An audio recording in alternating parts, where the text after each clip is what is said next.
Grief, One Day at a Time, 365 Meditations to Help You Heal After Loss by Alan D. Wolfett, Ph.D. April 22nd. Detachment is not that you should own nothing, but that nothing should own you. Ali ibn Abi Talib. Buddhists believe in living a life of detachment, also called non-attachment. While they also believe in loving kindness, they teach us to understand and live with the understanding that everything is ephemeral.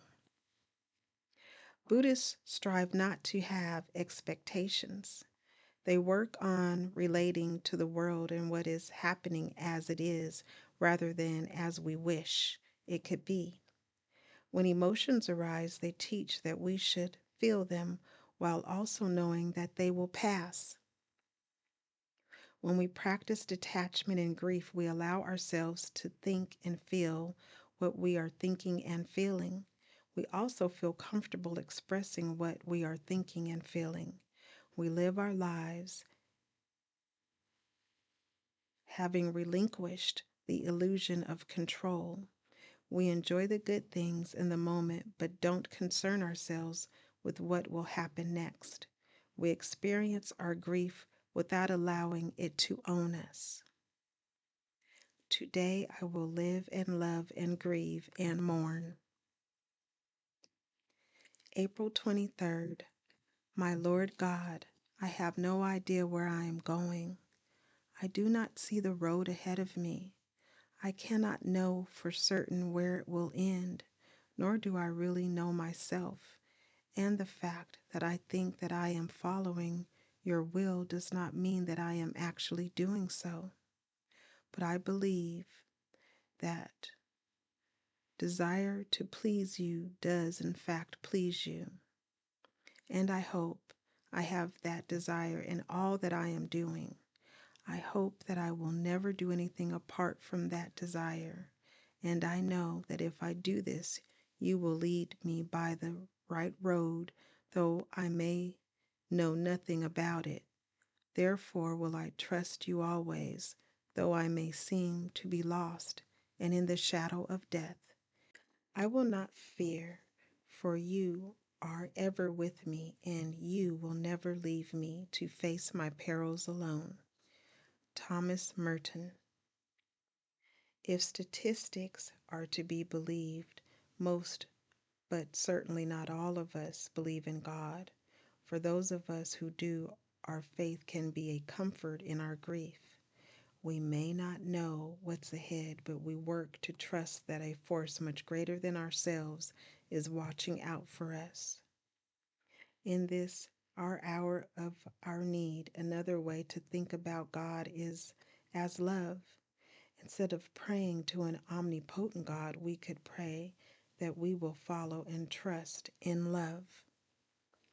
I believe that the desire to love creates love, and I hope that I have that desire in all I am doing. And I know that if I do this, love will lead me by the right road, though I may know nothing about it. Therefore will I trust love always, though I may seem to be lost and in the shadow of death. I will fear, but with love I will also know that I never need to face my perils alone. I will trust love always. April 24th. To ease another's heartache is to forget one's own. Abraham Lincoln. Lots of people we know are also grieving. Our family members, our friends, our neighbors, our co-workers. Many of them have also lost someone special in recent months or years. One of our most important mourning needs is to receive and accept support from others, but reaching out in grief is a two-way street. We are grateful when people reach out to us. We can also activate healing by reaching out to others in grief. Extending kindness to others is a means of extending kindness to ourselves. It helps them and it helps us. That's because we are actually one with others. We are all connected, like undifferentiated drops in a single ocean. Practicing empathy heals humanity. I can help ease another's heartache, and in doing so, ease my own. April 25th. You can only be young once, but you can always be immature. Dave Barry. Have you ever noticed that children instinctively know how to grieve and mourn? When something they care about is taken away from them, what do? They cry and carry on. They throw a tantrum, they sob and wail and kick and scream. That's the most pure instinctive human response to loss. It's embracing thoughts and feelings in the moment, then expressing the heck out of them. It's only as we grow older and mature that social norms kicks in, forcing us to keep it together and get a grip. The next time we feel like crying and carrying on, let's. A little natural and wise immaturity in grief is a good thing. I can throw tantrums when I feel like it. Maybe what's widely considered immaturity in grief is actually maturity. April 26. Consciousness is only possible through change. Change is only possible through movement. Aldous Huxley. When we actively express our inner thoughts and feelings in grief, we put our grief in motion. Mourning creates movement, and movement creates change. In my grief counseling practice, I call this perturbation.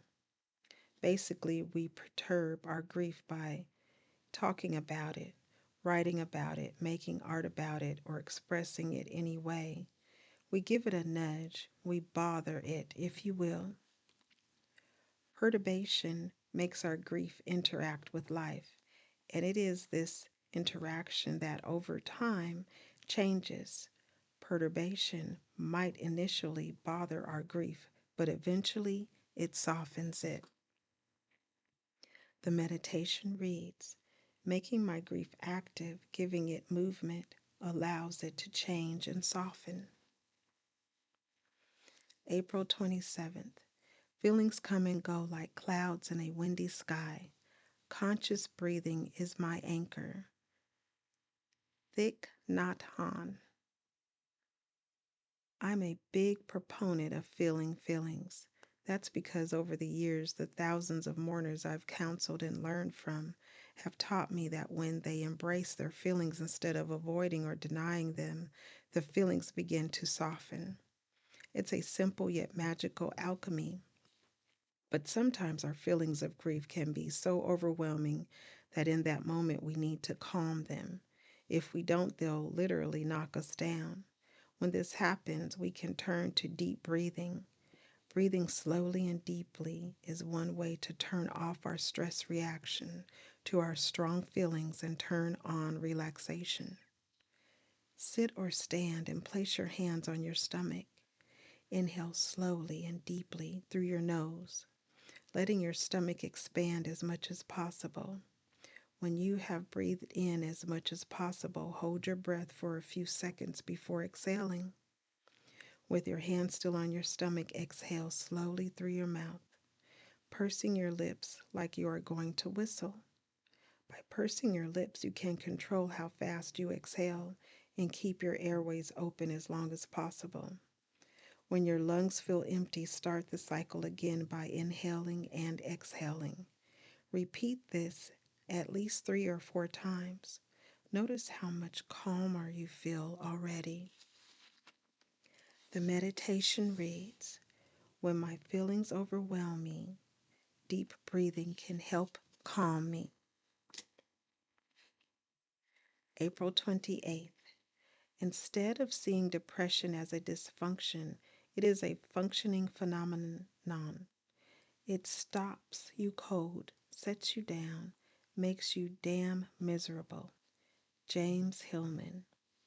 As someone who has traveled around the world teaching about grief and written lots of books on the subject, I'm often asked about depression. People want to know if depression is normal in grief. They want to know if they're clinically depressed or simply grieving. Here is what I know. Sadness is a natural, authentic emotion after a loss. In other words, it's normal to be depressed after someone loved dies. The depression of grief plays an essential role. It forces us to turn inward, withdraw, and regroup. We need this time of depression to acknowledge the reality of what has happened and to embrace our pain.